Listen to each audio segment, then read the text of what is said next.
तो आज का जो हमारा टॉपिक होगा वो HTML और CSS से ही रिलेट है। और हम जो स्पेसिफिक आज चीज़ों पे बात करेंगे, हमारा टॉपिक HTML5 और CSS ही चल रहा है। पर जो हमारे मेन टॉपिक हैं वो एक है एक्सटर्नल CSS, और दूसरा हम डिफाइन करने जा रहे हैं कि क्लास और आईडी में फ़र्क क्या होता है। ये CSS में सेलेक्टर्स कहलाते हैं, ऑब्जेक्ट्स कहलाते हैं, जो कि इस्तेमाल किए जाते हैं। तो व्हाट इज आईडी? तो आईडी होती क्या है? आईडी सेलेक्टर जो है या आईडी का एट्रीब्यूट्स जो है, हम HTML एलिमेंट्स पे अप्लाई करते हैं। और आईडी जो है वो एक यूनिक एलिमेंट है। सही है। यूनिक का मतलब हम ये कह सकते हैं कि वो किसी खास काम के लिए, एक खास वक्त के लिए ही बनाया जाता है, कि वो सिर्फ इस पेज पे आए और किस पेज पे नहीं आए। जैसे हमने कहा कि आईडी जो है वो हमने इसे बताया कि आईडी वो एलिमेंट है जो कि किसी खास पेज के लिए, खास जगह के लिए बनाया जाए और वो किसी और पे ना आए। एग्जाम्पल, जैसे कि आप स्टूडेंट हैं, आपका टाइम, आप अपने दिन और अपने टाइम पे ही आते हैं, आप किसी और कोर्स में और किसी और टाइम पे नहीं आ सकते। तो जो किसी चीज़ को स्पेसिफिक कर रहा है, उसको खास लिमिट्स में रख रहा है, उसको एक खास काम दे रहा है, वो आईडी कहलाता है। अगर हम क्लास एट्रीब्यूट की बात करें या क्लास की बात करें, अच्छा, आईडी की पहचान जो है वो हैश सिंबल है। यानी कि आप जिस चीज के नाम से पहले हैश का सिंबल लगा देते हैं वो आईडी कहलाता है। तो जैसे मैंने एक ऑब्जेक्ट बनाना है। लैंग्वेजेस में ना जी, लैंग्वेजेस में हैश लगा देते हैं मतलब वहाँ पे ऐड करते हैं। बिल्कुल। मतलब मैंने एक बॉक्स बनाना है, स्क्वायर, तो उस स्क्वायर के नाम से पहले मैं हैश लगा दूंगा, तो इसका मतलब है कि मैंने CSS में एक आईडी बना दी। सही। जबकि क्लास जो है वो ग्लोबल एलिमेंट है, मतलब वो कभी भी कहीं भी किसी भी चीज के अंदर आ सकता है। वो एडमिन पावर है, जिसमें हम ये कहते हैं कि बहुत सारे हमारे पास ऐसे ऑब्जेक्ट होते हैं या ऐसे बॉक्सेस होते हैं जो हर पेज पे रिपीट हो रहे होते हैं। जैसे हेडर हुआ, फुटर हुआ, एड्रेस हुआ, मैप हो गए। तो वो किसी ना किसी पेज पे या फॉर्म हो गए, चल रहे होते हैं। तो हम उन्हें क्लास में लेके जाते हैं। क्लास की पहचान है डॉट। आप किसी भी नाम से पहले डॉट लगा देंगे तो वो क्लास बन जाएगा। तो अब हम आते हैं अपने एग्जाम्पल पे और एक्सटर्नल CSS पे। तो सबसे पहले हमने एक न्यू फाइल ओपन करी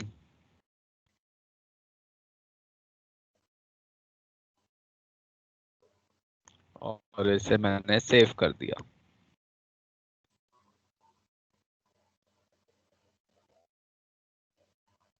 HTML10 to 12, और इसको मैंने नाम दे दिया external-css, और टाइप इसकी .html।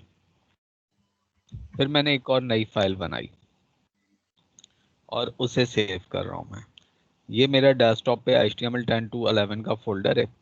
इसके अंदर हमने एक इमेजेस का फोल्डर बनाया था, और अब हम इसके अंदर एक और फोल्डर बना रहे हैं CSS का। तो CSS के फोल्डर में आके अब हम क्या कर रहे हैं, अब मैं इसको एक्सटर्नल डैश CSS का नाम दे रहा हूँ। सही है। और इसकी टाइप .css कर रहा हूँ। आप इसका नाम कुछ भी रख सकते थे। जैसे आपने इसे कर दिया नाम माई डैश स्टाइल और .css। सही। डैश तो और डॉट लगाना चाहिए। डॉट लगाना लाजमी है। अगर हम .css में इसकी टाइप सेव नहीं करेंगे तो ब्राउज़र इसको टेक्स्ट फाइल समझेगा, ना ये HTML रहेगी ना ये CSS रहेगी। तो एक्सटेंशन ज़रूरी है। अब हम आते हैं, सबसे पहले हम HTML का टैग लेते हैं। HTML के टैग के बाद हम हेड बनाते हैं। हेड के बाद हम टाइटल बनाते हैं, और यहाँ पे हम लिख देते हैं एक्सटर्नल डैश CSS। के बाद हमने इसे कर दिया लिंक, जो कि रिलेटेड होगा स्टाइल शीट से, एच रेफरेंस CSS के फोल्डर में माई स्टाइल डॉट CSS, जिसकी टाइप टेक्स्ट CSS है। तो ये उसका कंप्लीट सिंटैक्स है। अब क्योंकि हमारे पास एक फाइल है CSS की जो कि अलग है और हमें उसे HTML में लेके आना है, तो HTML में हेड के अंदर हम क्या करेंगे, उसको लिंक लगाएंगे। उस लिंक को हम रिलेटेड रखेंगे स्टाइल शीट से। एच रेफरेंस में हम उसका नाम माई स्टाइल डॉट CSS कर देंगे। टाइप जो है वो टेक्स्ट CSS कर देंगे। सही। तो ये हो गया। अब ये लिंक हो गई। अब इसका मतलब ये कि अब मैं जो भी काम करूंगा वो CSS में करूंगा, पर यहाँ पे कॉल हो जाएगा। एग्जाम्पल, जैसे मैंने कहा बॉडी, और उसका मैं बैकग्राउंड कलर ये कर देता हूँ।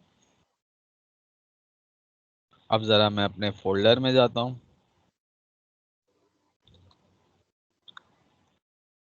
और एक्सटर्नल CSS.html वाली फाइल को मैं ओपन कर देता हूँ।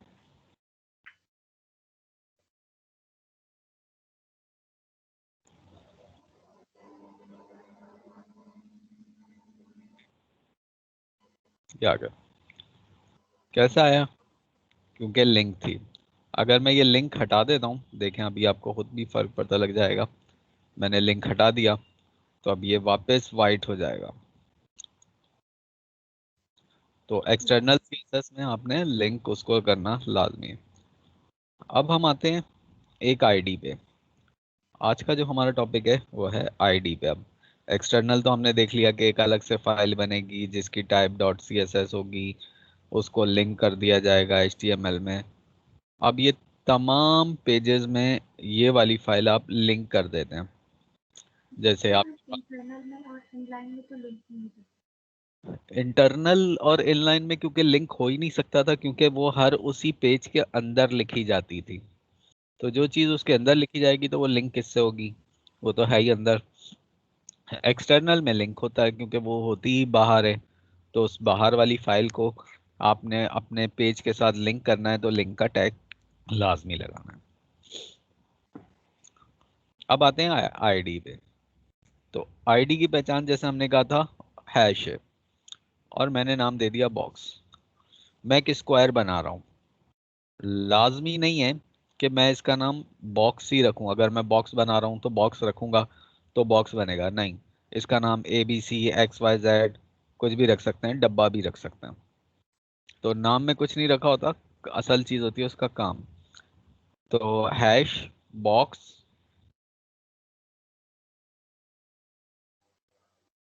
Margin 0, padding 0, with 400 pixel, height 500 pixel. इसका बैकग्राउंड कलर,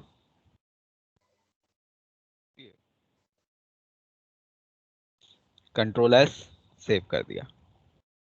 तो मैंने क्या करा, एक बॉक्स आईडी बनाई। मार्जिन, मार्जिन का मतलब होता है आउटसाइड गैप। मतलब कोई भी एलिमेंट है HTML का तो वो अपना अपना गैप ज़रूर रखता है। तो मैंने मार्जिन उसको कर दिया 0, यानी कि आउटसाइड का गैप जितना भी है वो 0 हो जाए। उसके बाद पैडिंग 0, इसका मतलब है इनसाइड गैप जो भी है वो भी 0 हो जाए, वो भी ख़त्म हो जाए। तो मार्जिन क्या होते हैं? Outside gap. पैडिंग क्या होती है? Inside gap. इम्पोर्टेंट। ठीक है। विथ, अब मैंने कहा जो बॉक्स बनेगा वो उसकी विथ जो है वो 400 पिक्सल होगी और हाइट जो है वो 500 पिक्सल होगी। फिर हमने कहा जो बॉक्स का बैकग्राउंड होगा, अगर हम बॉक्स का कलर ही नहीं देंगे तो विथ और हाइट तो बन जाएगी, पर उसमें है क्या वो शो ही नहीं हो रहा होगा।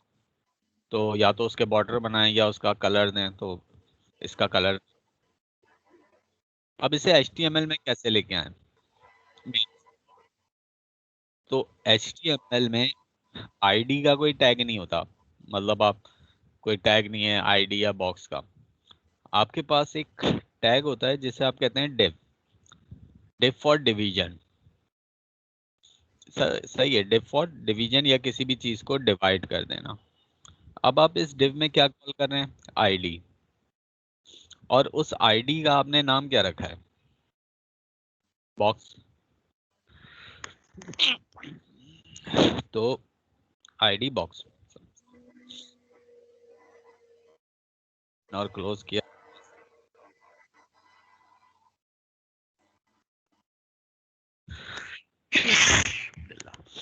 तो आईडी बॉक्स हो गया। अब मैं देखें इसे कंट्रोल एस कर, सेव कर दिया, और अब मैं अपने पेज को रीलोड कर रहा हूँ। देखें, तो एक ऑब्जेक्ट बन गया जो कि जिसकी विड्थ 400 है, हाइट 500 है। बॉक्स आप चाहें तो आप छोटा करना चाहें,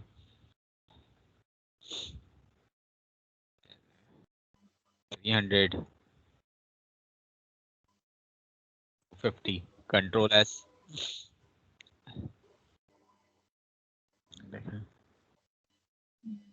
आप ऐसा भी कर सकते हैं कि आपने 300 दे दी, हाइट जो है वो आपने 450 कर दी। ऐसा भी होता है। इसको बीच में मत लगाना, सेंटर में।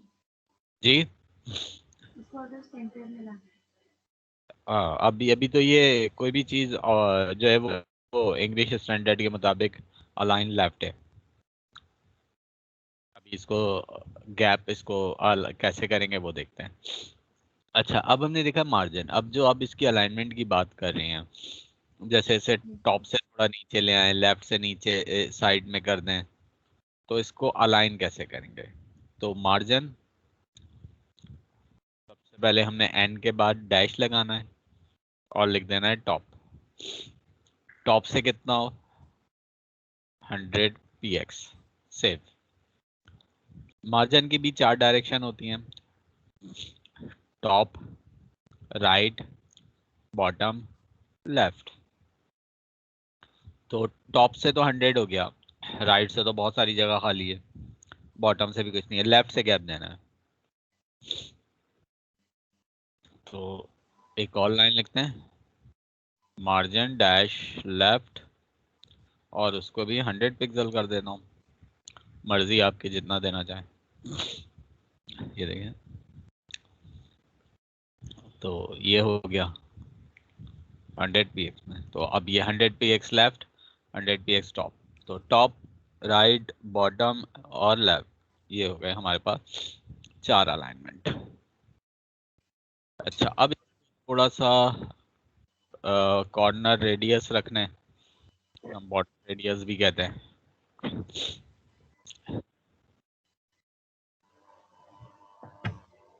Radius 10 px। तो अब ये देखें, टॉप चारों तरफ से बॉर्डर रेडियस होगा। ये टॉप लेफ्ट है, ये टॉप राइट है, ये बॉटम राइट है, और ये बॉटम लेफ्ट है। Top left, top right, bottom right, bottom left. सही है, तो ये बॉर्डर रेडियस है। अगर हम इसको चारों तरफ से ना देना चाहें, मतलब सिर्फ 2 ऊपर वाले कॉर्नर राउंड हो, नीचे वाले ना हो, और थोड़े से ज़्यादा हो, तो मैंने ऐसे कर दिया 20 pixel top left, 20 pixel top right, bottom left. आसान है बिल्कुल। जो 2 शुरू की स्टार्टिंग वैल्यू होती हैं वो टॉप लेफ्ट टॉप राइट होती हैं, और जो नीचे की दो, जो लास्ट 2 वैल्यूज हैं वो बॉटम की होती हैं, यानी कि bottom right bottom left. Control S और रीलोड। अब ये देखें, ये हो गया। आप इसको अपनी मर्जी से भी दे सकते हैं। आपने कहा कि लेफ्ट से, टॉप लेफ्ट से 50 होगा, बॉटम राइट से 10 पिक्सल होगा, बॉटम लेफ्ट से 70 px होगा, कंट्रोल एस, तो रैंडम वैल्यूज भी आ गई देखो। ठीक है, तो आप ऐसा भी बना। इसी बॉक्स की अगर आउटलाइन डिजाइन करनी है, यानी कि बॉर्डर,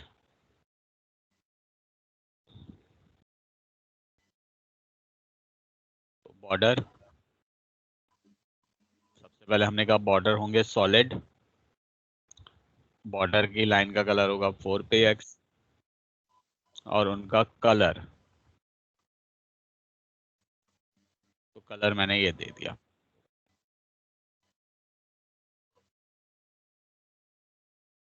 तो ये देखिए, तो 4 करना है, 5 करना है, 6 करना है, 8 करना है, ये अब आपके ऊपर है, जो भी कलर देना है बॉर्डर का। सही। तो मार्जिन टॉप हो गया, मार्जिन लेफ्ट हो गया, पैडिंग हो गई, और बॉक्स हो गया। इसके अंदर है सॉलिड कलर। ठीक है, और अगर मुझे इसके अंदर बैकग्राउंड में सॉलिड कलर नहीं करना बल्कि शेडेड कलर करना है, शेडेड कलर का मतलब होगा ग्रेडियंट कलर, तो मैं गूगल पे कलर पिकर ले लेता हूँ।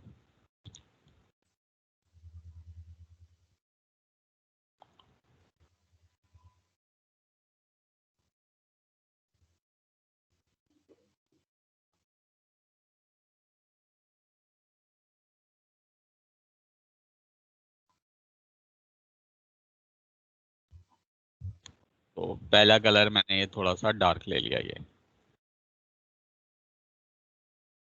हैश के साथ मैंने सेलेक्ट कर लिया।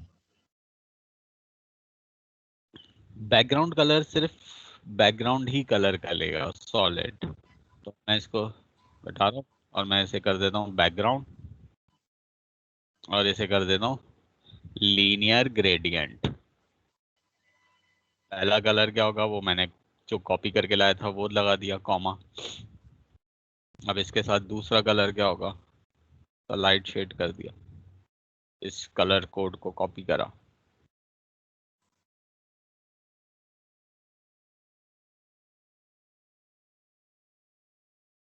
हैश और paste, control S, control S save कर दिया मैंने, और इसको मैंने रीलोड कर दिया। तो अब ये देखें हल्का सा डार्क से लाइट हो रहा है। इसी तरीके से तीसरा, चौथा, पांचवा, जो जो कलर चाहिए आप, आपको ये करना है कि डार्क नीचे लाना है, तो ये टॉप कलर होता है। मैं इस कलर शेड को कट कर देता हूँ यहाँ से,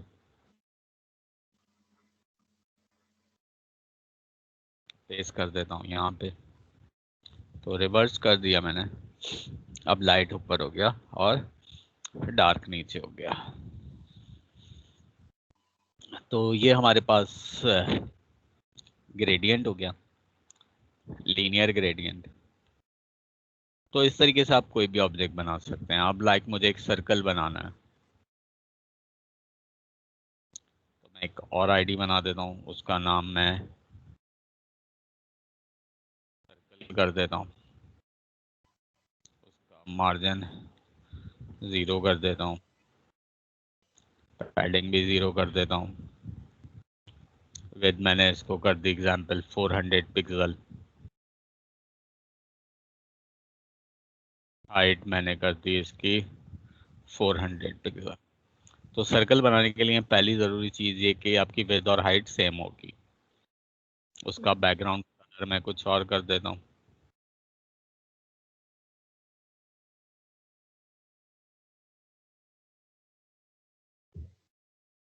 सही है, हैश लगा दिया, सर्कल भी लिख दिया।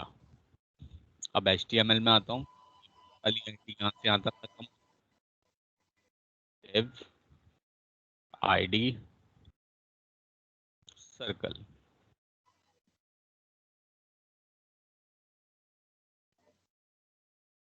तो मैंने सर्कल लिख दिया पर वो सर्कल नहीं बना। तो अभी जैसे कुछ देर पहले मैंने कहा कि से कुछ नहीं होता, असल चीज होती है उसका काम। मतलब नाम, मैंने सर्कल लिख दिया तो वो क्या सर्कल बन गया? ऐसा पॉसिबल नहीं है, ना ऐसा होता है ना हो सकेगा। अब आप इसको आते हैं, आप इसका बॉर्डर रेडियस कर देते हैं, और मैंने चारों तरफ से 50% कर दिया।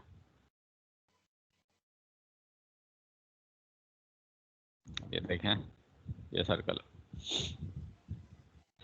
तो अब ये इसके लिए सर्कल, मुझे बॉर्डर प्लस करना पड़ेगा। सर्कल तो हो गया, ये इसके बराबर में नहीं आ रहा। जी। HTML में वो टैग जो ओपन भी होते हैं और क्लोज भी होते हैं वो ब्लॉक टैग कहलाते हैं। मतलब डिफ भी क्या हो रहा है, डिफ भी एक ऐसा टैग है जो ओपन भी हो रहा है और क्लोज भी हो रहा है। ओपन क्लोज, तो वो अपने बराबर में किसी और को नहीं आने देता, वो फ्लोटिंग कर रहा होता है।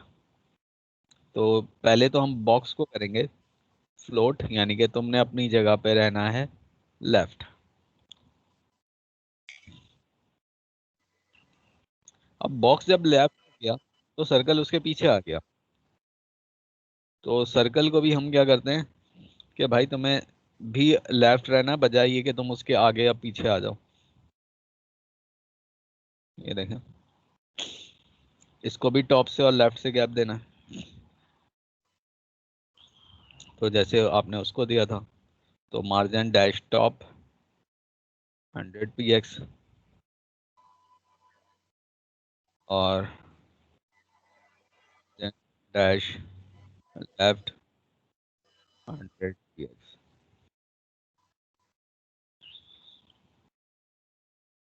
ये देखें, टॉप लेफ्ट। ठीक है, आप इसे साइज में अगर छोटा करना चाहें, 200 by 200। देखें, अब अगर आपको ऐसा ही सर्कल सेम एक और चाहिए, तो आप क्या करेंगे, इसी आईडी को आप कॉपी कर लेंगे और पेस्ट कर देंगे Ctrl+S और रीलोड। तो आप वो देखें, सेम इसके बराबर में आ गई। ये दो, सिर्फ HTML में कॉपी पेस्ट करने से ये काम हो गया। ठीक है, 1 मिनट होल्ड कीजिएगा।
हेलो।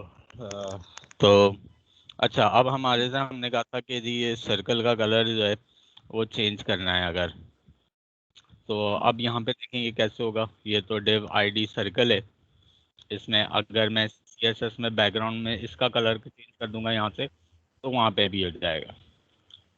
तो मैंने इनलाइन स्टाइल दिया, मतलब जो मैंने HTML में div लिया था id सर्कल, उसके बाद मैंने स्टाइल दिया, उसमें दे दिया मैंने बैकग्राउंड कलर और उसे कर दिया ब्राउन, Ctrl+S और रीलोड कर दिया। तो ये देखें ये ब्राउन हो गया।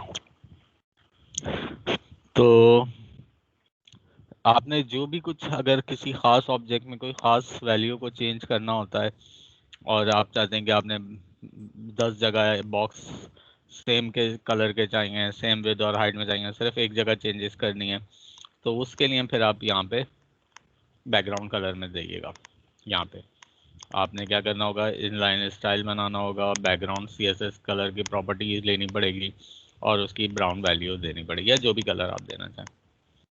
तो ये 3 ऑब्जेक्ट्स हमने आज बनाए, और क्योंकि आज स्टूडेंट नहीं है तो नेक्स्ट क्लास में हम इसमें मज़ीद ऑब्जेक्ट बनाएंगे, प्लस इसमें ये देखेंगे कि अगर इन बॉक्सेस में लिखना हो, शेप लगानी हो, तो वो कैसे काम होगा। ठीक है, कोई क्वेश्चन आपका? अच्छा सर, मुझे पूछना था कि जैसे मैंने एक्चुअली असाइनमेंट बनाया है, ठीक है, आप इसको बट देखिए।